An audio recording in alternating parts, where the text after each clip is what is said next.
Magandang gabi pong muli sa inyo mga kapatid, mga kasamahan, mga kaibigan, sa lahat po na kasama natin sa gabing ito, sa ating programang ito na pakikinig ng salita ng Panginoon. Purihin ang Panginoon sa ating pong kalagitnaan, sa Kanya pong kabutihan at katapatan sa bawat sa atin. Pinag-aaralan po natin sa loob po ng 2 buwan, ating pong tinatalakay yung pong God's amazing love. And so sa gabing ito, patuloy po natin mararanasan ang amazing love ng Panginoon sa pamagitan po ng mensaheng ating maririnig. Bago po nag-lockdown, meron po tayong kaugalian na ginagawa po tuwi pong Christmas season. At ito po ay malimit ginagawa ng mga kabataan. Yung pong nagkakaroon sila ng parang exchange gift, pagpapalitan ng regalo, pamagitan ng tinatawag nilang monito-monita. Ito pong monito-monita ay nakakatanggap po sila ng mga regalo galing doon sa mga kaibigan nila na hindi nila alam kung sino sa kanila ang nagpapadala ng regalo. At yun po ay nire-reveal lamang pagka nagkaroon sila ng Christmas party o kaya ay nag-reveal na, kailangan lang i-reveal kung sino yung nakabunot ng pangalan ko. At makikita po natin, naranasan natin yon na nakakatuwa pagka yung time ng revelation na, siya pala yun nagpapadala sa akin ng maraming nakakatuwang mga regalo.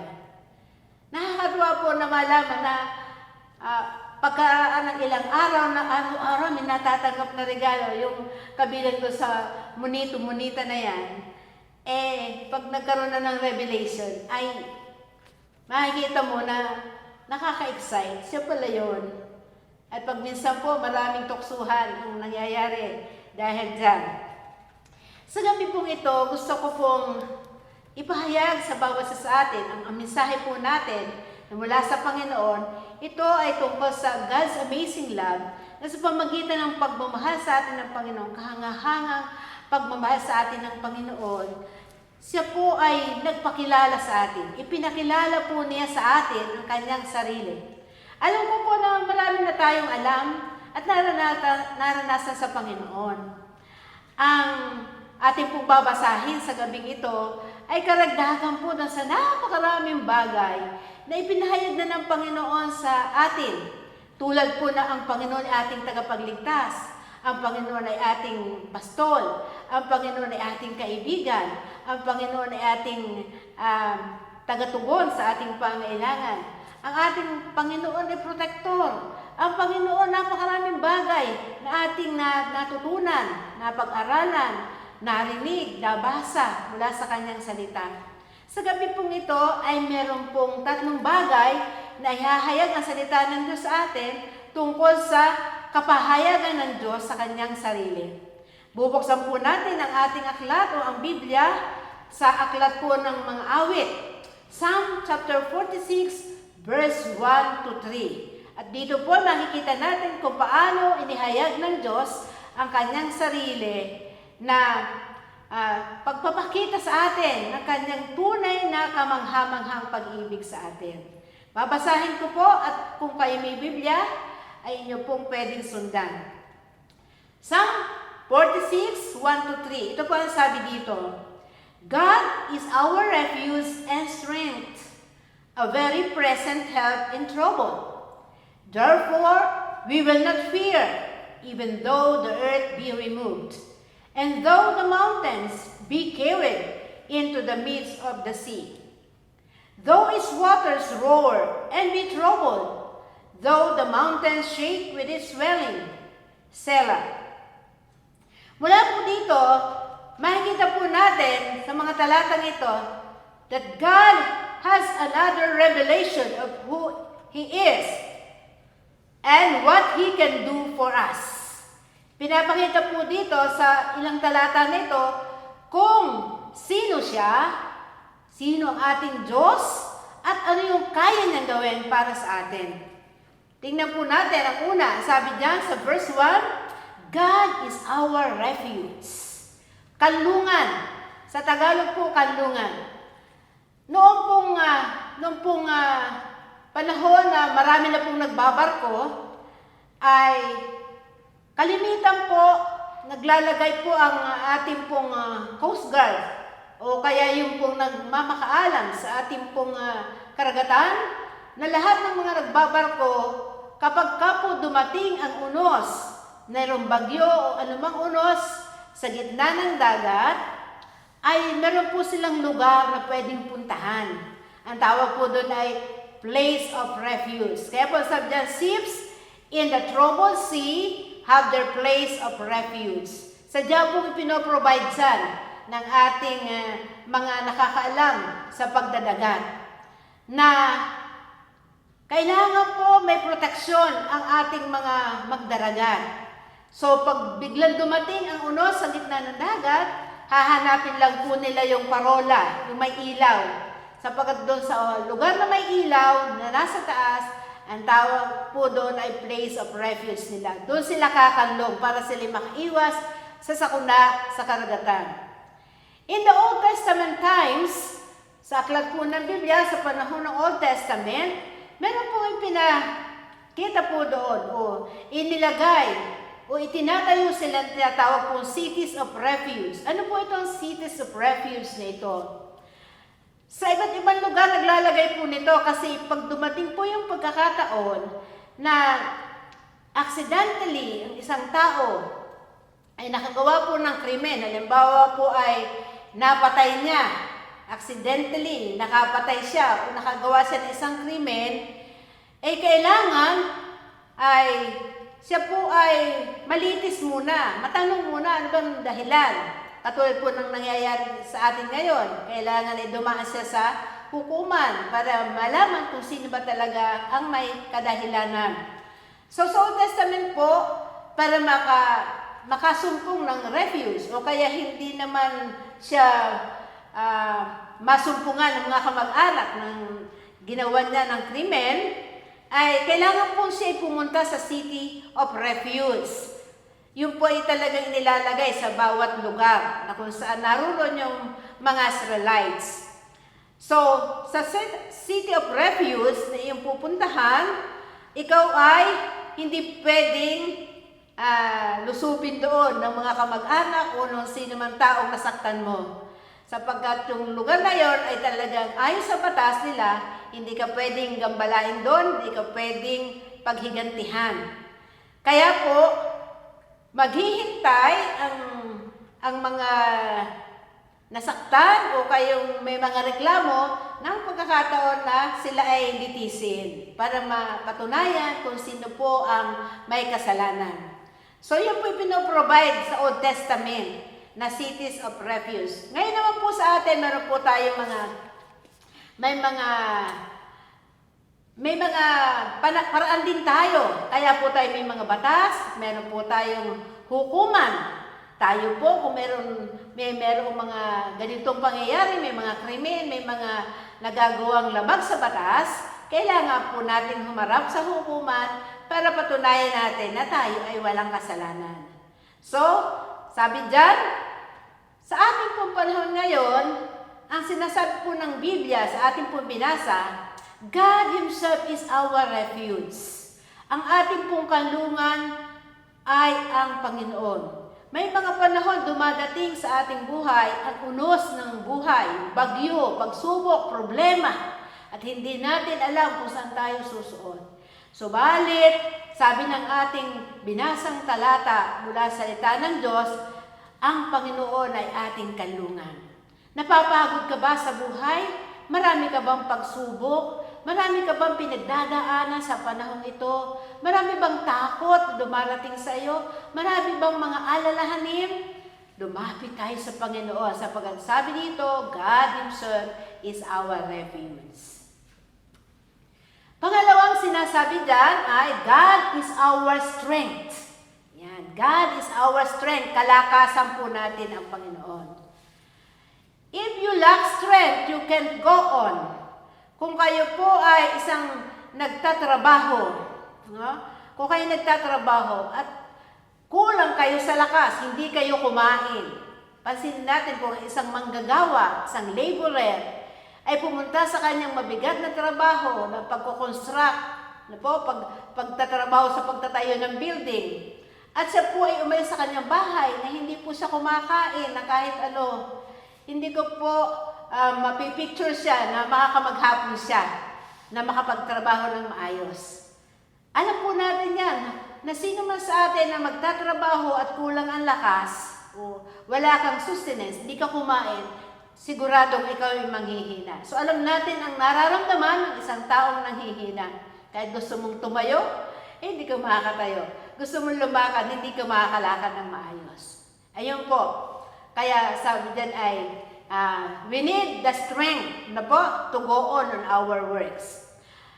Pangalawa, if you are a soldier in a battle, you always need an extra strength.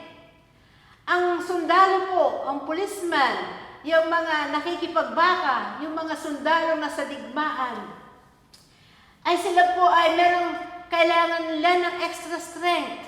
Saan mo ba kayo nakukuha ang extra strength na yan? Kasi yung manggagawa, pwede na sa kanya yung santasang kape at saka kanin. Pwede siya makapagtrabaho. Pero ang sundalo pong nasa digmaan, mahirap pong magkape pag nasa digmaan. Pero sila'y mayroong mga kaparaanan na sila'y mananatiling malakas kahit na sila ay maghapong nasa pakikipagbakbakan. Meron po silang mga pagdidisiplina na ginagawa po sa kanilang sarili. And I know, marahil meron po silang ginagamit ng mga kapsula, mga another extra energy drinks para po mapanatili nila yung kanilang lakas. Dahil pag lakas ang nawala sa isang nakikipagbaka, napakahirap po na magtagumpay. Now, if you are a Christian, you need God for your spiritual power and strength for the battles of life. So, tayo po mga Kristiyano ay humaharap, hindi lamang po sa physical na trabaho, hindi lamang po sa ating pang-araw-araw na mga gawain. But ang isang Kristiyano po, siya po ay nasa panahon lagi ng pakikipagbakang espiritual. At ang ating pong pakikipagbakay hindi lamang, hindi po katulad ng pakikipagbakang physical. Na kung halimbawa ay wala kang pera, magtrabaho ka at sa hapon meron ka ng pambili ng iyong pangailangan. Ang Christian battle po ay nangyayari po sa spiritual na kalagayan. So we need the power of God. We need the power of God para po manatili tayong malakas. Sapagkat ang ating pong kalaban ay spiritual din. Spiritual powers of darkness, ang sabi po sa Biblia. So tayo po mga Kristiyano, kailangan po natin ng strength from God. We need the power of God, the power of the Holy Spirit to face life's battle. Marami po tayong life's battle. Ang hirap po nung laging andap-andap ang yung kalooban, saan ba kami kukuha? Hindi po yung nakukuha sa pag-inom mo ng vitamins mo o kaya pag-inom mo ng extra juice, pwede kayo lumakas. Ang iyong spiritual power and strength nagmumula po doon sa iyong prayer life. Nagmumula doon sa mga salita ng Panginoon, sa mga pangako ng Diyos. Nagmumula doon sa iyong matibay na pananalig at pagtitiwala sa kapangyarihan ng Panginoon. At ganoon din, kailangan natin ma-develop sa ating buhay yung araw-araw tayo nakikipag-ugnay sa Diyos. Sabi ng isang kasabihan, prayer is the most powerful weapon a Christian could have. That's why we need to pray. We need prayer in our lives. Yan, kailangan po natin ang panalangin. Kaya, para po tayo ay makakuha ng spiritual power and strength natin, we have to pray, we have to read the Word of God, we have to stay on our devotion. And that's the way we could have the spiritual strength we need from day to day. Pangatlo po, ang sinasabi niyan, God is a very present help in times of trouble. Ano po ibig sabihin nito? Ang ibig sabihin po nito, His help has been found reliable from the time past to the present and in the future. Totoo po yan. Kapag isipin po ninyo kung ilang taon na kayo. Ako po 65 na. At napapatunayan po natin, siguro kayo napatunayan din ninyo, simula pa nang kayo ipaglihi ng inyong mga ina hanggang sa ipinanganak kayo hanggang ngayon, ang Diyos po ba ay hindi tumulong sa inyo? Ako po masasabi ko po na ang Diyos po ay naging tapat sa kanyang trabaho na tulungan ako sa lahat ng aking pangangailangan. At ako po ay nagpapasalamat sa Panginoon sapagkat simula noon hanggang ngayon, and I know kung kanya po akong tinulungan, iningatan, naging kanlungan ko siya, kalakasan sa panahong darating. Siguro, maikliin na lang yun kasi 65 na po ako. But for that 65 years, I have found out that God is so true to His promises. Hindi po niya ako pinabayaan. Oo, napakarami kong pinagdaan ng mga problema, mga kabigatan sa buhay, mga bagyo ng buhay. Subalit, ang Diyos po ay tapat na mula noon hanggang ngayon at hanggang sa darating, ang kanya pong pag-ibig ay patuloy kong mararanasan. Ganon din po sa inyong mga kapatid, sapagkat yan po ang sinasabi ng Biblia. God is a very present help in times of trouble. Now, tingnan po natin. Ito ang isang hamon po sa atin. Psalm 46 verse 2 and 3, ito po ang hamon sa atin na atin pong dapat tingnan. Ano po? Therefore, we will not fear, even though the earth be removed, and though the mountains be carried into the midst of the sea. Though its waters roar and be troubled, though the mountains shake with its swelling. So makita po natin na sinasabi dyan, we will not fear. So, hindi na po tayo matatakot sapagkat God is our refuge and strength and very present help in times of trouble. So, sabi dyan po ay, ang promise ng God, we will not fear. Hindi na po natin kailangang matakot kahit na, sabi dyan, even though the earth be removed. Even though the earth be removed, kahit mawala ang mundo. And even the mountains be carried into the midst of the sea. Napakatindi po niyan. Pag nakakita kayo ng bundok na biglang nahulog sa dagat. Pero meron tayo nakikita ngayon, yung pong mga landslides. Ako, hindi pa ako nakakita ng actual na landslides na bundok, nag-landslide. Pero nakikita ko po sa television after ng mga bagyo, lindol. Meron po mga landslides na nakakatakot kasi mga lalaking bato ang nahuhulog mula sa bundok at meron pa nga nababagsakan at nagkakaroon po ng matinding kalamidad. At ito po, sa sinasabi ng salita ng Diyos, hindi po tayo dapat matakot sapagkat ang Panginoon po ay nagpakilala kung sino siya. Siya ang ating kanlungan, siya ang ating kalakasan, siya po ang ating handang saklulo sa oras ng pangailangan. So first of all, sabi doon, though its waters roar. Parang ito yung mga tsunami na to mga tsunami.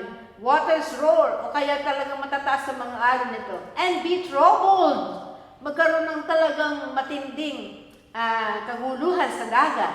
And though the mountains shake with its swelling. Ito pong mountain shake with its swelling. Ang tingin ko po dito ay yung mga pag-erupt ng mga volcanoes, yung mga pagputok ng mga bulkan. Di ba?